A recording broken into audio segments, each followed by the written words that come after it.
Akhirnya kutemukan. Aku berdiri mematung di jendela ruang kerjaku di kantor. Aku tak memiliki semangat untuk bekerja, tetapi tanpa aku, perusahaan ini akan bangkrut. Jika bangkrut, bagaimana dengan karyawanku yang mencari nafkah dari kantor ini? Aku menatap kosong ke arah gedung-gedung tinggi di seberang kantorku. Aku tak tahu apa yang aku rasakan. Seminggu sudah lari sepergi dari hidupku. Aku merasa hidupku sangat hampa.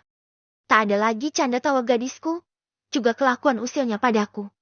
Aku merasa hidup yang selama aku jalani bersamanya penuh warna. Kini hilang begitu saja. Aku selalu berusaha mencarinya setiap hari ke setiap sudut kota dan tempat-tempat yang memungkinkan didatangi olehnya. Tetapi nihil. Aku tak pernah menemukan Larissa. Meski begitu, aku takkan pernah menyerah. Aku akan terus mencarinya hingga aku bisa menemukan dia lagi. Tok tok tok, pintu ruanganku diketuk. Permisi Pak, ada 2 orang remaja yang mau bertemu dengan Bapak. Abdi, manajer perusahaan memberitahuku. Siapa? Tanyaku tanpa menoleh. Katanya orang yang diminta Bapak untuk mengirimkan pesanan kue, jawab Abdi. Oh, kalau begitu suruh langsung ke sini saja. Titahku. Baik, jawabnya. Abdi kemudian pergi dari ruanganku.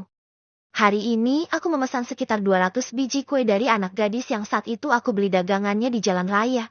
Gadis itu bernama Leile. Aku sengaja membeli jumlah kue yang cukup banyak untuk aku bagikan kepada karyawan. Aku membeli kue-kuenya bukan karena aku menyukai kue tersebut, tetapi karena aku ingin membantu gadis itu, El.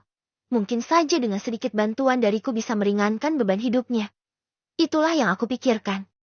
Melihat gadis itu, aku merasa melihat Larissa. Aku ingat saat pertama kali aku menemuinya. Larissa tinggal di kontrakan sendiri setelah orang tuanya meninggal dan aku memaksanya untuk ikut bersamaku. Saat itu aku melihat dia sangat kacau tanpa siapapun bersamanya. Dan dia juga pasti melakukan banyak hal untuk tetap bertahan hidup. Hal yang sama aku temukan pada gadis bernama Leila itu. Dia sosok gadis yang pekerja keras dan sepertinya dia juga berjuang untuk bisa tetap membiayai sekolahnya. Tok tok tok, pintu ruanganku kembali diketuk. Assalamualaikum, suara seorang gadis mengucapkan salam dari luar. Waalaikumsalam, jawabku. Aku beranjak dari jendela ke arah pintu, lalu aku membukakan pintu untuk tamuku. Selamat pagi Pak, sapa gadis bernama Leile dengan senyuman yang ramah. Pagi, jawabku. Gadis itu datang bersama seorang pemuda. Tampaknya anak kuliahan. Mungkin dia kakaknya. Pemuda itu menjabat tanganku dan memperkenalkan diri sebagai kakaknya. Nama pemuda itu adalah Raihan, sebuah nama yang bagus dan sangat cocok dengan wajahnya yang tampan. Aku mempersilahkan mereka masuk ke dalam ruanganku dan mempersilahkan mereka duduk. Ini kue pesanan Bapak. Semuanya 200 biji, jeti ke 400.000. Ucap gadis itu sambil meletakkan box kontainer di atas mejaku. Makasih ya, kamu sudah mau jauh-jauh datang kemari. Ucapku. Kami yang seharusnya berterima kasih Pak, karena Bapak sudah mau memborong kue buatan adik saya. Kami sangat berterima kasih sekali atas kebaikan hati Bapak. Jawab kakaknya. Saya sengaja beli kuenya untuk saya bagikan kepada karyawan. Saya juga ingin meminta doa kepada mereka supaya saya bisa secepatnya menemukan istri saya. Aku sedikit bercerita. Loh, memangnya istri Bapak belum ketemu? Tanya Leile. Aku menggelengkan kepala, aku sudah hampir putus asa untuk mencari Larissa. Tetapi aku juga tak bisa menyerah begitu saja. Larissa adalah tanggung jawabku. Aku harus bisa menemukan dia. Memangnya, istri Bapak pergi kemana?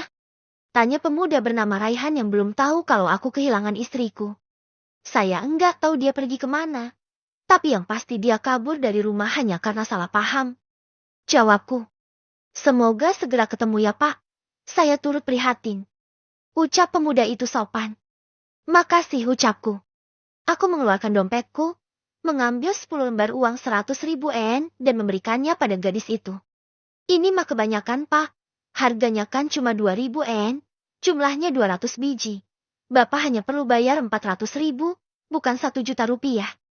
Gadis itu menghitung jumlah yang harus aku bayar. Enggak apa-apa, ambil aja. Hitung-hitung saya bersedekah. Mungkin selama ini saya kurang bersedekah, makanya setiap kebahagiaan yang saya miliki selalu hilang. Itu yang aku rasakan saat ini. Enggak usah Pak, kami ambil uang sejumlah yang perlu Bapak bayar aja. Sisanya Bapak bisa ambil kembali. Pemuda bernama Raihan itu mengambil 400.000 dan mengembalikan sisanya padaku. Enggak usah, ambil aja. Saya ikhlas, ambil uang itu untuk membeli keperluan sekolah. Aku menolak uangnya. Kedua adik kakak itu saling menatap. Mungkin mereka kebingungan. Karena meskipun mereka mengembalikannya, aku tetap tak mau menerimanya. Lele menoleh ke sana kemari, melihat seluruh isi ruanganku. Aku tak menegurnya. Bagiku itu bukan hal yang melanggar etika. Mata Lele tiba-tiba tertuju pada lemari kaca yang ada di dalam ruanganku. Dia berdiri dan menghampirinya perlahan. Lele menatap sebuah foto di dalam lemari kaca tersebut. Matanya seolah tengah mengenali wajah dalam foto itu. Ini siapa? Lele menunjuk foto Larissa yang baru-baru ini aku panjang di lemari kaca. Itu istri saya. Namanya Larissa. Dia yang selama ini saya cari. Jawabku. Mendengar jawabanku, Raihan turut menghampiri foto itu. Dia kan Larissa yang ada di rumah kita. Ucap Raihan. Aku terkejut dan berdiri. Maksud kamu apa? Kenapa kamu bilang itu Larissa yang ada di rumah kamu? Tanyaku pada Raihan. Seminggu lalu, saya menemukan seorang gadis tertidur di masjid. Lalu saya mengajak dia untuk pulang ke rumah saya karena saya kasihan. Dan sampai hari ini dia tinggal di rumah kami. Jelas Raihan padaku. Aku segera menghampiri Raihan untuk menanyakan lebih banyak tentang gadis bernama Larissa yang ada di rumahnya itu. Kamu yakin gadis itu wajahnya sama seperti ini? Tanyaku lagi. Benar Pak. Dia Larissa yang ada di rumah kami. Rambutnya pendek, hidungnya mancung, berkulit putih, dan bermata besar. Jawab Raihan yakin. Iya benar Pak. Ini Larissa yang ada di rumah kami sudah seminggu dia tinggal bersama kami. Lele menimpali. Aku menghela nafas lega. Aku bahagia bukan main jika memang benar Larissa ada di rumah mereka. Aku benar-benar sangat bersyukur. Karena itu artinya Larissaku baik-baik saja. Alhamdulillah. Akhirnya saya bisa menemukan kamu, Sah. Ucapku dengan penuh rasa syukur. Tapi, apa Bapak benar suaminya? Larissa masih berumur 17 tahun. Mana mungkin dia sudah menikah? Raihan sepertinya tak percaya jika aku bilang bahwa aku suaminya. Tak heran, karena usiaku dan Larissa terpaut sangat jauh. Saya benar-benar suaminya. Nama saya Jason. Ini cincin kawin kami. Aku berkata jujur dan menunjukkan cincin kawin di jari manisku. Raihan dan Lele tercengang. Mereka sepertinya masih belum yakin dengan pengakuanku ini. Baik, saya akan tunjukkan bukti lain. Ucapku. Aku mengambil ponselku, menunjukkan foto akad nikah kami, foto saat kami memegang buku nikah dan foto-foto mesarku dengan Larissa. Raihan dan Lele tertegun melihat satu persatu foto yang kutunjukkan. Sepertinya mereka percaya padaku. Apa Larissa pernah cerita tentang kematian orang tuanya? Tanyaku. Raihan menggeleng, tapi Lele mengangguk. Iya, Larissa pernah cerita kalau orang tua dia meninggal dalam kecelakaan. Jawab Lele. Saya adalah tersangka kasus kecelakaan itu. Saya yang gak sengaja menabrak mobil orang tuanya dan mengakibatkan mereka meninggal. Tuturku. Aku mengatakan sejujurnya, supaya mereka mau mempertemukan aku dengan Larissa lagi. Raihan dan Lele kembali tercengang mendengar pengakuanku. Mungkin mereka berpikir, kenapa Larissa menikah dengan pembunuh orang tuanya? Tanpa diminta, aku menceritakan semua kisah awal mula pernikahan kami. Hingga masalah yang membuatnya pergi. Aku ingin mereka percaya padaku dan membawaku ke rumah mereka. Jetty, Larissa kabur dari rumah setelah mendapatkan foto itu. Tanya Raihan. Benar, tapi demi Tuhan saya nggak pernah melakukan perselingkuhan. Saya hanya dijadikan alat oleh wanita itu. Sampai sekarang saya diperas untuk memberinya uang dalam jumlah besar setiap hari. Jika tidak, foto-foto itu akan disebarkan dan perusahaan ini akan hancur. Aku menjelaskan situasi yang aku hadapi saat ini. Berarti, Larissa salah paham dan menganggap Bapak selingkuh? Tanya Lele. Benar, tapi wajar Larissa mengira saya selingkuh. Karena memang foto itu sungguh membuat malu. Namun, demi Tuhan saya berani bersumpah. Saya nggak pernah selingkuh darinya. Saya nggak tahu apa yang sebenarnya terjadi. Aku berani bersumpah. Lalu, apa yang harus kami lakukan untuk membantu Bapak? Tanya Raihan. Tolong biarkan saya ikut ke rumah kalian untuk menjemput Larissa pintaku. Tapi Pak, Saya takut nanti Larissa malah membenci kami. Leile seperti ragu padaku. Jangan takut, saya akan urus semuanya. Saya janji. Aku berjanji pada mereka.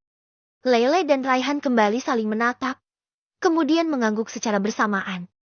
Baik, Bapak boleh ikut kami sekarang. Larissa juga pasti merindukan suaminya, karena dia setiap malam selalu bangun dan melamun.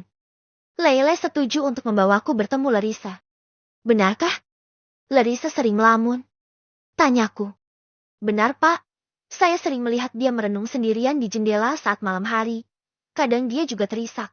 Tapi saya pura-pura nggak tahu apa-apa. Saya takut itu malah membuatnya nggak nyaman kalau saya banyak bertanya. Tutur Leile. Kalau gitu, gimana kalau kita pergi sekarang aja? Saya cemas sekali. Ajakku tak sabar. Mari, Pak. Leile mengiyakan. Leile dan Raihan mengajakku ke rumah mereka. Aku membawa mereka di dalam mobilku. Selama perjalanan, Leile banyak bercerita tentang kisah hidupnya, kisah tentang ditinggal kedua orang tua, hingga harus bersekolah sambil jualan. Harus kuakui, Leile gadis yang tangguh. Dia pantas dapat pujian. Tetapi kakaknya, Raihan sejak tadi diam, menatap ke jendela mobil tanpa ikut berbicara. Aku tak tahu kenapa, tapi sepertinya dia berubah menjadi bad mood. Sekitar 30 menit perjalanan dengan mobil. Kami sampai di sebuah gang sempit. Aku menghentikan mobilku. Aku dan kedua remaja itu turun dari mobil. Rumah kami ada di dalam gang sempit ini, Pak, tunjuk Leile pada gang yang aku lihat. Mari, Pak, ajak Leile. Aku mengikuti mereka berdua memasuki gang sempit itu. Aku tak bisa membayangkan seperti apa rumah mereka jika jalannya saja melewati gang seperti ini. Setelah melewati gang sempit itu, aku melihat sebuah rumah sederhana dengan halaman cukup luas yang ditanami banyak bunga dan tanaman sayur. Rumah itu bersih dan halamannya juga terlihat asri. Aku tak menyangka, di balik gang sesempit itu ada rumah dengan penampakan yang enak dipandang. Tiba di teras rumah, aku melepas sepatuku, mengikuti keduanya masuk. Sepertinya Larissa sedang beristirahat atau semacamnya, karena tak kulihat dia ada di sana sejak datang. Aku meminta keduanya untuk tak memberitahu Larissa akan kedatanganku. Aku tak mau Larissa melarikan diri. Leile menunjukkan kamar miliknya, yang ditempati bersama Larissa. Dia meyakini kalau Larissa ada di dalam sana. Aku memutar kenop pintu dan membukanya perlahan. Lah, kami udah pulang. Suara itu bertanya pada Leile. Ya, itu suara Larissaku. Dia benar istriku. Ku dengar langkah kaki mendekat ke arah pintu. Aku membuka pintunya dan segera masuk, lalu menutup pintu cepat. Om Jason. Larissa terkejut begitu melihatku. Saya mencari kamu kemana-mana, Ucapku meraih bahunya. Tetapi Larissa menolak sentuhan dariku. Dia tak mau aku sentuh dan mundur. Pergi. Aku benci Om Jason. Larissa mengusirku dengan kasar. Tolong dengarkan saya dulu. Aku mendekat dan meminta kesempatan padanya untuk mendengarkan penjelasan dariku. Pergi. Aku benci Om Jason. Pengkhianat. Usir Larissa lagi. Gadis lembut yang kukenal itu kini terlihat sangat kasar. Saya bisa jelaskan semuanya. Saya nggak pernah selingkuhi kamu, Percayalah. Aku memohon agar Larissa percaya padaku. Aku terus berusaha mendekat padanya, tapi Larissa semakin mundur. Larissa meraih sebuah vas bunga berukuran sedang di meja belajar milik Leile dan mengacungkan vas itu padaku. Kalau Om lebih mendekat lagi, aku gak akan segan-segan memukul Om dengan ini. Ancamnya. Sorot mata Larissa amat murka padaku. Dengarkan saya dulu. Itu gak seperti yang kamu pikir. Percayalah, saya hanya mencintai kamu.